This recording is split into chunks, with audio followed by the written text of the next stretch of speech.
Hola amigos de Capifly, bienvenidos a este programa a donde les hablaremos de tres tópicos, tres temas muy interesantes. Número 1, cómo se inició LACSA, Líneas Aéreas Costarricenses. Número 2, la evolución de LACSA con los equipos, las aeronaves que tuvo. Y número 3, CRM. Los voy a dejar con la incógnita del CRM, un tema interesantísimo que sentirán mucha seguridad a la hora de volar cuando sepan qué es CRM. Vamos a una escala técnica y regresamos con todos ustedes.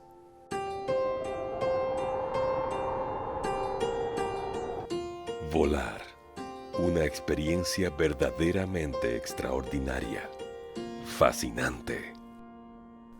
Una historia que se remonta al momento mismo en que el hombre, por primera vez, se admiró ante el paso de una bandada de aves. Un deseo que emergió en ese instante sublime y que finalmente logró conquistar gracias a su ingenio, a su pasión por escudriñar, por aprender, por crear. Capifly, una nueva forma de remontarse, de surcar los cielos, de entender y experimentar la magia de volar. Como les comenté antes del corte, tenemos tres temas interesantísimos de la aeronáutica, de los aviones. E iniciaremos con la historia de la aviación en Costa Rica respecto a los equipos aéreos que se usaron, respecto a las aeronaves. Vamos a empezar a partir del año 1946. Tengo a mi gran amigo, piloto aviador, Camacho, el Capitán Camacho. Capitán Camacho, recuérdenos un poquito de esta aviación. Bueno, primero que nada, Gustavo, agradecerte de nuevo la invitación por estar en este espacio tan importante, muy agradecido. Siempre la historia de la aviación en las diferentes facetas va a llamar la atención de todo profesional. Me parece que es parte de la cultura que tiene que tener un piloto más allá del aspecto técnico. Así que pues este tema llama mucho la atención tanto a nivel de la comunidad técnica aeronáutica como de los aficionados también. Capitán Camacho, sí. Se inicia la aviación comercial en Costa Rica a partir de 1946. ¿Con qué equipos? Bueno, la aviación, la parte comercial de Costa Rica se inicia antes, bastante antes, ¿verdad? Lo que pasa es que en 1946 hay un salto importante porque nuestra aerolínea LACSA inicia operaciones precisamente en el aeropuerto de La Sabana, en el legendario aeropuerto de La Sabana. Claro. Aeropuerto Internacional de La Sabana, imagínense ustedes. Inicia operaciones siempre dentro del esquema de una empresa importantísima que hasta bien entrados de los años 90 o a principios de los años 90, para ser un poco exacto, se mantuvo, que fue Pan American Airways. Correcto. Es una de las empresas, no sé si el término se ajusta, pero una filial o una representación de Pan American Airways, que era una compañía inmensa, representante de uno de los países que iniciaron la gestión en materia de aviación comercial en el mundo, cual fue Estados Unidos, y se inicia como parte de Pan American. Claro. La parte financiera, la parte operacional dependía directamente de esta aerolínea. LACSA inicia en 1946 con operaciones locales e internacionales en DC-3, en el Douglas DC-3. Ok, el Douglas DC-3 hacía vuelos internacionales. Sí, claro que sí. Era un avión, de hecho, la génesis del DC-3. La idea en el diseño original del DC-3 era precisamente poder brindarle al pasajero la opción de vuelos incluso hasta transatlánticos. Lo interrumpo porque yo recuerdo en mi tiempo de colegio, mi padre tenía un trabajo en Santa Cruz de Guanacaste. Y en ese tiempo había una pista de aterrizaje en Santa Cruz de Guanacaste. ¿Cómo no? Y no se me olvida que para las vacaciones nos llevaba para allá porque están cerca las playas y este asunto de vacacionar por allá. Y nos compraba un boleto en LACSA, no recuerdo exactamente si era LACSA o ya era Sansal, y volábamos en DC-3. Eso, en ese tiempo, pues obviamente ya yo tenía la incertidumbre de la aviación y quería volar aviones, y recuerdo que obviamente volvíamos a ver la cabina, y es un avión que la cabina de los pilotos está sumamente alta, sí, por la razón de que es de patín de cola, ¿no es cierto? Correcto, el tren convencional. Probablemente fue Laxa, probablemente fue Laxa. Yo, bueno, en la experiencia mía, tal vez los que nos están acompañando saben, yo he sido por bastante tiempo piloto en Sansa y Sansa no voló a Santa Cruz. Ok, era Laxa entonces. Tiene que ser el aeropuerto o la pista de aterrizaje antigua que servía a esta comunidad guanacasteca, Santa Cruz. Ok, pero Laxa también volaba con el DC-3 internacionalmente. Por supuesto. ¿Cuáles eran los destinos? En 1946 se volaba a Panamá, básicamente, y a varios destinos de Centroamérica. Ok, Centroamérica más que todo. Exactamente dentro de las limitaciones técnicas del equipo. ¿Cuál era la autonomía de esa aeronave? Pues andaba cerca de las, depende, ¿verdad? Andaba, obviamente era una aeronave que podía volar, como le digo, internacionalmente, transatlánticamente, claro, o intercontinentalmente, podríamos incluso decir, sí, siempre reabasteciéndose en varios destinos. Podrían dar cerca de las 5 o 6 horas de vuelo. Tenía un buen rango de vuelo. Tenía un buen rango. Hay que tomar en cuenta que comparativamente hablando, porque con el DC-3 pasa algo muy curioso. Se tiende a comparar muchísimo el DC-3 con el Curtiss C-46. Correcto. La diferencia entre ambos equipos básicamente es que el Douglas DC-3 es un avión cuyo diseño original es comercial, con tan buen suceso que posteriormente se le diseña y se implementa un modelo militar que sale con la designación militar de Douglas C-47. Correcto, el C-47 que confunde mucha gente con el C-46. Y el C-46, con el C-46 sucede exactamente lo mismo. El C-46 es un avión diseñado para propósitos militares, sí, con tan buen suceso en el teatro militar que en los años posguerra, esto es ya para acá del año 1945, se adapta el Curtiss C-46 en el teatro comercial. Correcto. Capitán, no tengo la menor duda de que nos quedaríamos hablando aquí muchas horas del DC-3 porque sé que usted es un amante de ese equipo, aun cuando ha volado muchísimos equipos más y también les gusta todos los aviones, pero yo sé que usted tiene un especial cariño por el DC-3. En este momento vamos a una escala técnica y regresamos con todos ustedes.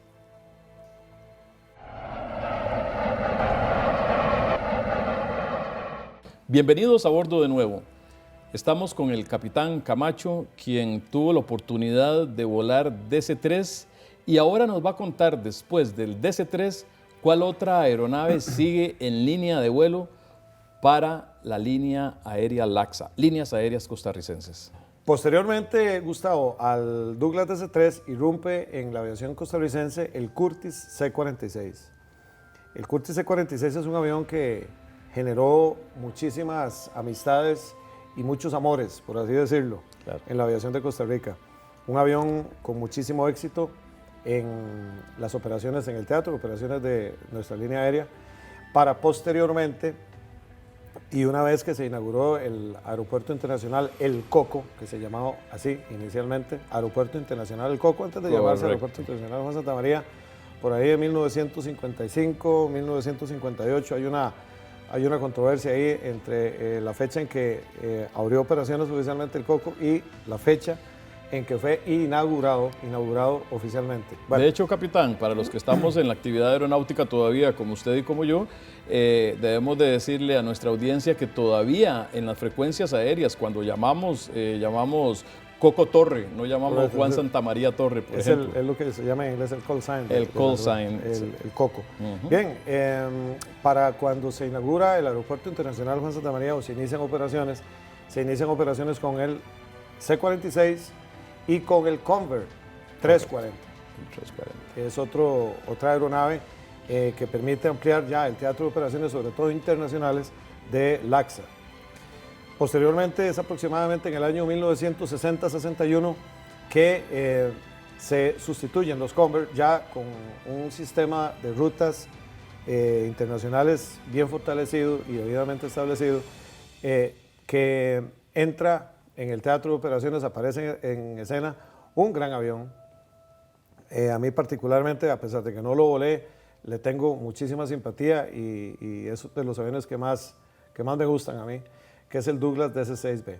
El DC-6. El DC-6 es un avión de mucha capacidad, era un avión transatlántico. Claro. Es un avión que ya podía cruzar el Atlántico en las grandes líneas aéreas, como es el caso de American, de Pan Am, de etcétera, etcétera, etcétera, las grandes líneas aéreas norteamericanas, y que llega a LACSA, como les digo, en 1960-61.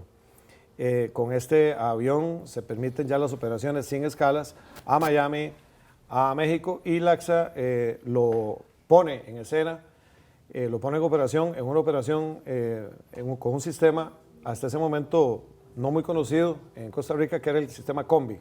El Combi, correcto. Que era la mitad pasajeros y la mitad carga. Exactamente. Con esto también se generó la conveniencia para el transporte de carga aérea a los destinos en que se estaba operando con el DC-6, como era el caso de México, de Miami, el mismo Gran Caimán, el mismo Panamá. Del DC-6. Del DC-6 pasamos al BAC. Después del DC-6 pasamos al jet, a lo que decimos popularmente los pilotos, el soplete. Correcto, el soplete, popularmente lo llamamos así dentro del gremio nuestro de los pilotos, o aviones a propulsión a chorro, que se le denominó también a finales de los años 50 y a principios de los años 60. Así como no, el primer jet que aparece en el teatro comercial en Costa Rica es el BAC 111 Raya 400. Hago ese énfasis, Gustavo, porque luego viene el Raya 500, que es un avión un poquito de fuselaje más extendido, y con un poquito más de pasajeros, pero es el jet que permite acortar bastante los tiempos en el sistema de rutas que tenía Líneas Aéreas de Costa Rica en ese momento.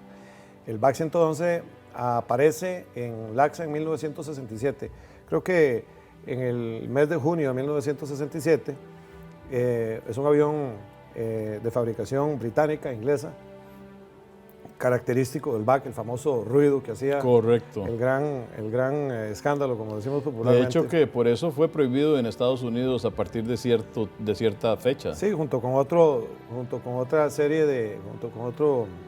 grupo de aviones más que presentaban ese problema. Este avión, para la audiencia que recuerde la historia del LACSA en los jets, en los aviones de turbina, tenía las turbinas atrás, completamente atrás. Correcto, sí, era un avión con una disposición de diseño con los motores atrás, similar al avión que le sigue en LACSA, que es el 727. El 727. Igual, con la diferencia que el 727 es un avión trimotor, ¿verdad? Claro. De mucho más capacidad y mucho más moderno, ¿verdad? Que el BAC.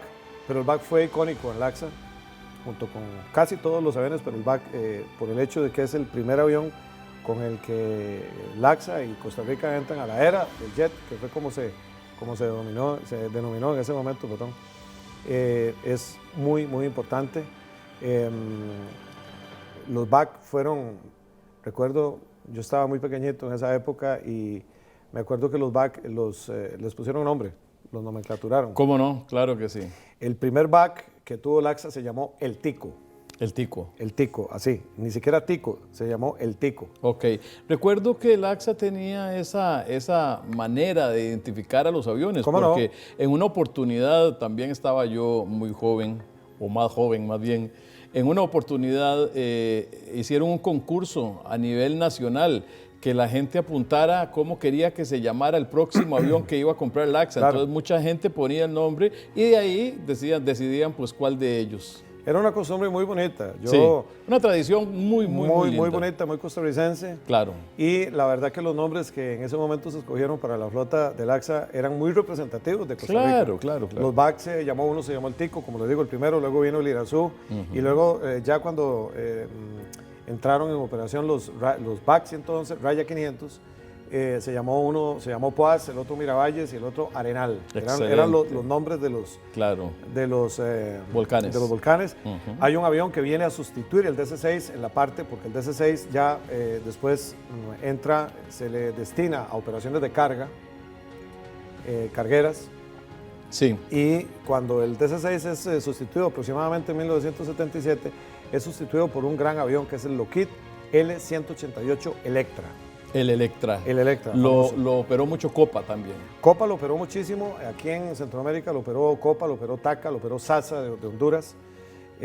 Y hablando de los nombres, los dos nombres con los que se les bautizó, por así decirlo, correcto. a los Electra fue Cocorí y Camaquiri. Ah, qué bien. Dos caciques. Qué bien, claro que sí. Muy representativos, ¿verdad? Sí. Capitán, se nos está acabando este segmento. Claro. Contémosle a la audiencia rápidamente, después del 727, los jets que seguimos teniendo en LACSA y hasta cuál llegamos. En la parte carguera, el L-188 Electra se sustituye por un gran avión de mucha capacidad, cuál es el Douglas DC-8. El DC-8, claro que sí.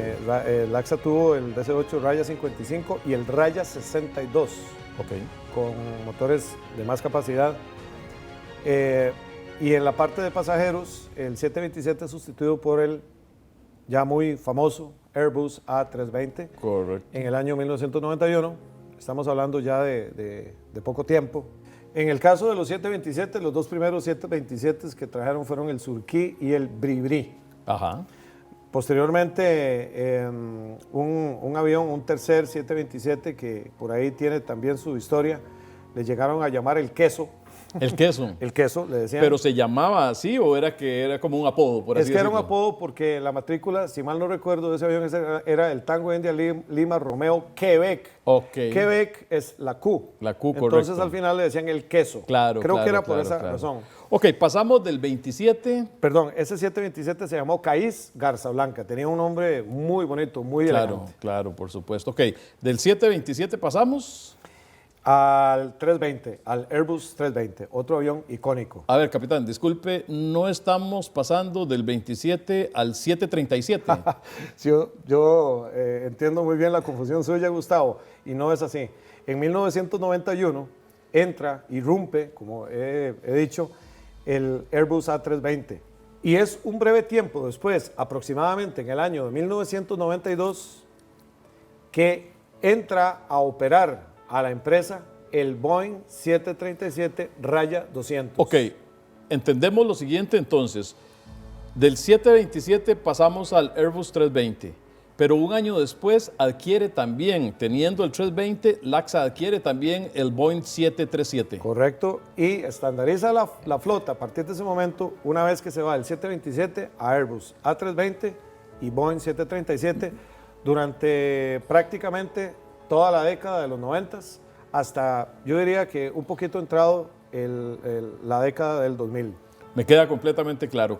Capitán Camacho, se nos acaba el tiempo de este segmento. Tenemos que pasar al próximo segmento que también es muy interesante y les va a gustar mucho a nuestra audiencia. Sin embargo, quiero que hagamos una breve reseña. Sabemos que Costa Rica necesita más aviones porque tiene muchos buenos profesionales en aeronáutica, muchos buenos pilotos. Bueno. Y para eso, si tuviéramos una línea aérea nacional, se ampliaría el espectro de posibilidades de trabajo para los pilotos, no solo pilotos, tripulantes de cabina, mecánicos de aviación, despachadores, etc. ¿Qué cree usted? ¿Cómo podríamos hacer para sensibilizar, no sé si al gobierno tal vez, para que adicional de las opciones que tenemos, que son excelentes opciones, haya una opción que sea una línea aérea de bandera nacional? Bueno, es el tema de temas. Es un tema, yo diría que siempre ha estado en boga, siempre es un tema de actualidad. Y con respecto a lo que estás mencionando, Gustavo, yo diría que hay que sensibilizar a tirios y troyanos, como dicen. Claro. No solo sensibilizar al gobierno, sino a la empresa privada. Ok. LACSA, en su momento, cuando fue una gran línea aérea, siempre lo fue, pero digamos en la cúspide de LACSA, tuvo capital privado, tuvo participación estatal. Por supuesto. Me parece que por ahí puede estar la llave en el inicio de operaciones de una nueva línea aérea. Llámese como se llame. Coincido con usted. Ahora vamos a abastecer combustible. Aterrizamos, pero pronto despegamos con CRM. Se quedarán pensando ustedes qué es CRM, los que no conozcan obviamente de aeronáutica. Pero ya les vamos a hacer una explicación precisa con el capitán Camacho sobre CRM. Importante llevarlo a bordo en la aeronave.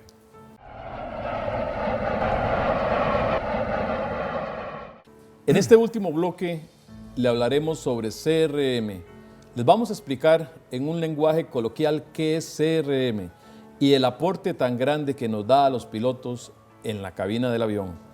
Capitán Camacho, el micrófono es suyo. Bien, Gustavo, el CRM es toda una doctrina.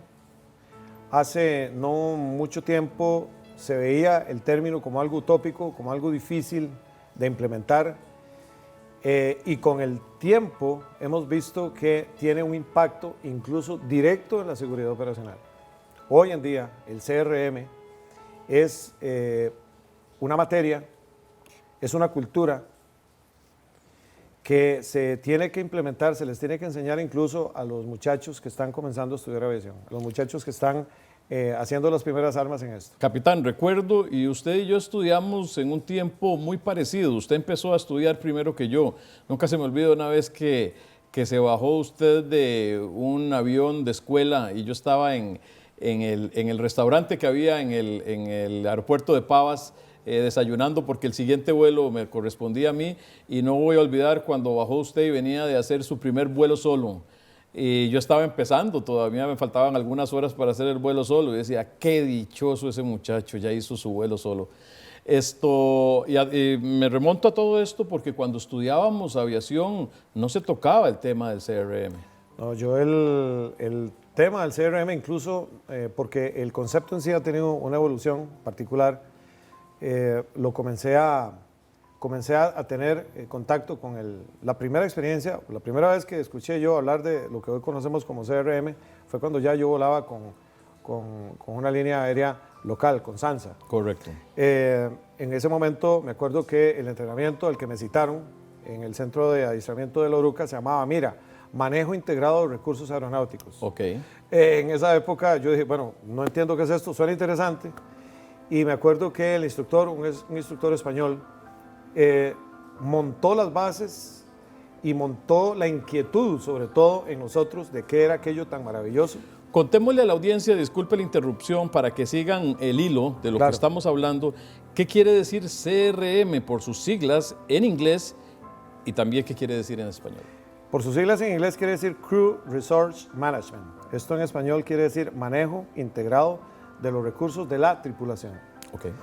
Ya solo el concepto es muy sugestivo, las siglas Claro. son muy sugestivas. Manejo integrado de los recursos de la tripulación. Si nos ponemos a analizar el concepto en sí, nos damos cuenta que involucra una gran cantidad de aspectos importantísimos. Claro. Vuelvo y repito, hoy sabemos que son directamente vinculantes con la seguridad operacional. Aspectos que no deben de ser obviados por ninguna circunstancia. Para nada. Hoy sabemos que la seguridad operacional obedece en gran parte a la capacidad de las tripulaciones de manejar estos recursos. Desgraciadamente vemos cómo estadísticamente hay una serie de accidentes que se han dado precisamente e interpretando y aceptando que los accidentes, eso es un concepto precisamente de CRM, no son producto de hechos aislados, sino más bien encadenamientos de sucesos que, como vuelvo y repito, desgraciadamente desembocan en un accidente o en un incidente, ¿ok? Obedecen, y viéndolo como o interpretándolo como una cadena de eventos, vemos que muchas veces los primeros eslabones de estas cadenas de eventos obedecen a problemas de CRM. Ok, capitán. A problemas en el manejo de los recursos. Ok, un checklist, una lista de chequeo que debe de pasar, obviamente, se debe de dar en la tripulación, en la cabina de un avión. Un ítem que se brinque es parte de un error de CRM. Claro que sí, claro Ok. que sí. También entender que un checklist en una cabina compartida no es únicamente responsabilidad de un piloto, Correcto. de un miembro de esa tripulación. Correcto. ¿Verdad? Hoy sabemos que, por ejemplo, ahora que estábamos hablando del 727, el checklist del 727, o una gran parte, entiendo yo, del checklist del 727, lo va leyendo el ingeniero de vuelo. Hay ítems, como muy bien mencionas, que lo contesta el capitán, otros los contesta el primer oficial o el copiloto, y otros los contesta, se autocontesta él mismo, en el sentido de que él va pasando el checklist. Es todo un procedimiento. Es todo un procedimiento y es toda una labor de equipo, que a eso es a lo que me quería referir puntualmente. Desde que estamos hablando de recursos, de manejo integrado de recursos de la tripulación, tenemos necesariamente que entender, Gustavo, que el principal y más importante recurso en una tripulación es el compañero. Claro. Si la cabina es de 2 pilotos, yo soy el capitán y el recurso más importante es mi compañero, el copiloto. Y el recurso más importante del copiloto es el capitán. Claro, claro. Ahí sí nos montamos sobre otro tema, que es otra dimensión interesantísima y que algún día ojalá que lo podamos analizar también, que es el factor humano. Cómo el factor humano definitivamente abre toda una discusión en este tema y que van de la mano definitivamente. Desde que estamos hablando de que es manejo integrado de recursos de la tripulación y que un recurso, el más importante, es el factor humano, tenemos que entender al factor humano, extraerlo de esta ecuación y analizarlo por separado. Es interesantísimo el tema. Podemos decir que una de las situaciones más importantes que se deben de dar en el CRM es la comunicación entre la tripulación. Por supuesto. Y entender también que esta comunicación puede verse degradada por una serie de factores. Así es. Definitivamente. Y en la medida en que esa comunicación se va degradando, al cobrar tanta importancia, la comunicación puede conducir a una cadena de eventos, volvemos a lo mismo, que genere un accidente, desgraciadamente. Capitán, qué gusto que el pasajero va a tener un poquito más el panorama de qué es CRM y va a sentirse más seguro en la aeronave porque sabe que las aerolíneas definitivamente abogan porque se dé el CRM en las cabinas de los aviones. Capitán, ha sido muy provechoso esta conversación que hemos tenido. Recuerde lo siguiente, usted es un hermano, esta es su casa, a los hermanos nos invita, usted puede venir cuando tenga gusto. Muchísimas gracias, Gustavo. Que esté muy bien. Muy amable. Hasta luego. Ahora nos vamos al final de este programa deseándoles a todos que estén muy, pero muy bien. Además, quiero decirles lo siguiente, ustedes nos pueden visitar en Facebook, en Instagram, como Capifly Aviación. Y también los invito a que visiten nuestro canal en YouTube, también como Capifly Aviación. Que nada ni nadie les quite la paz y la felicidad. Nos vemos pronto.